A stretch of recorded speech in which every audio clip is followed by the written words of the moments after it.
Now let's talk about it. There is a show that we have all been binging on as a conglomerate of Kenyans, as in Kenyans on that show. We all were in it.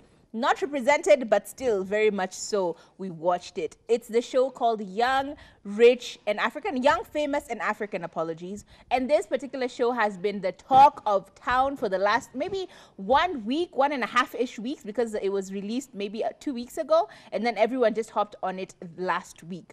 I was part of the people that hopped on that show. And let me tell you, Mina, I loved it. It was drama. It was clash. It was crass. It was everything that you would want it to be in a reality show, and even more so in a reality show about African acts, right? So this particular show is about a few Africans who are really rich, actually really rich, and also additionally, they have a bit of fame in different aspects. For example, Diamond Platnumz was on the show. We had Kanye Mbao was on the show. We had a few other people, including a man by the name of Swanky, and Two-Face Adibia, how could I forget Tubaba, and his wife were also on the show. And trust me, it was chaotic, but all of it was okay. Episode 1, episode 2, it's all good until Zari entered the conversation, and that is where that show went from being to being what, because it is just drama.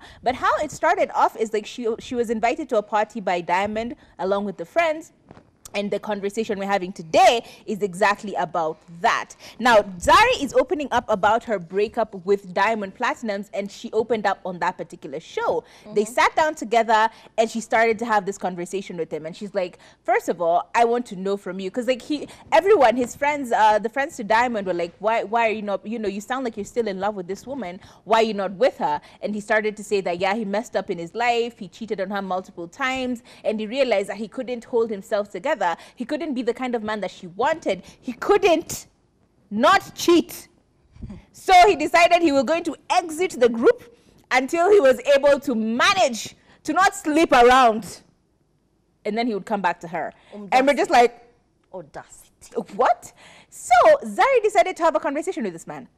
She's like, okay, first of all, question number 1, do you even miss us as a family? Like, do you sit down with yourself and you're like, I miss my family, I miss who we were, and all of that? And then she continued to egg on this conversation by saying, look, for me, it wasn't even about the cheating, because trust me, when it came to cheating, you cheated on me multiple times. But when people have receipts, when people are sending screenshots and embarrassing me in public, that becomes an issue.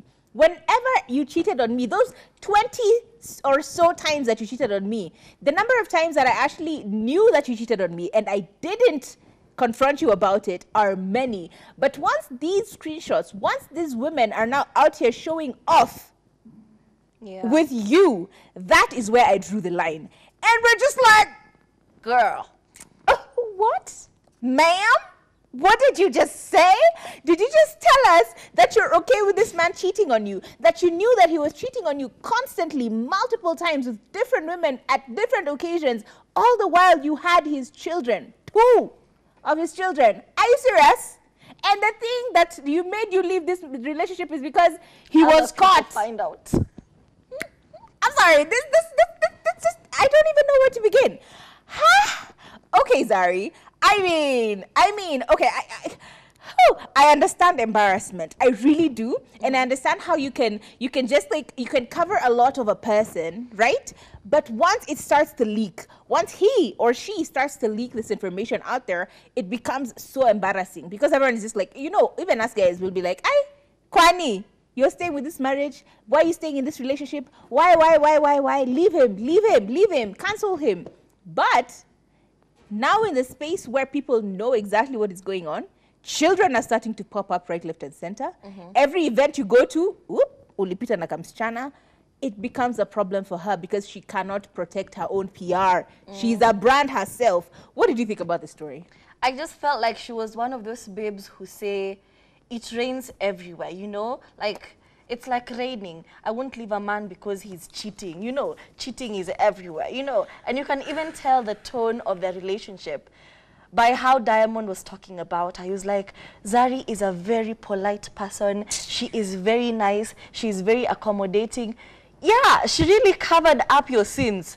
She was really like, I'm okay with you like screwing around with a few babes here and here and here and here because you're a superstar, you In know? fact, she denied it for him in public Exactly. multiple times. How?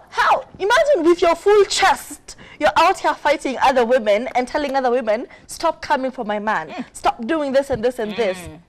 While he's embarrassing you. Like, I think the problem started maybe the first time that he cheated and he got away with it so easily. Yeah. Because he knew this babe was really about protecting the peace and providing like a family setting, especially because the kids were very young. Yeah. And remember, this was like her second marriage. They were not married. She was straight out of another relationship with the other Ugandan guy. Yeah. She has grown kids. Here she is starting from scratch again. Yeah. With young children. So I would understand trying to make this work, trying to keep up an image, but at what cost, you know?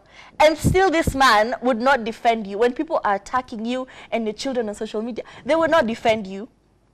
It's crazy. I would never do that. Now, this normalcy, because these are the people now who make us start to think about this question.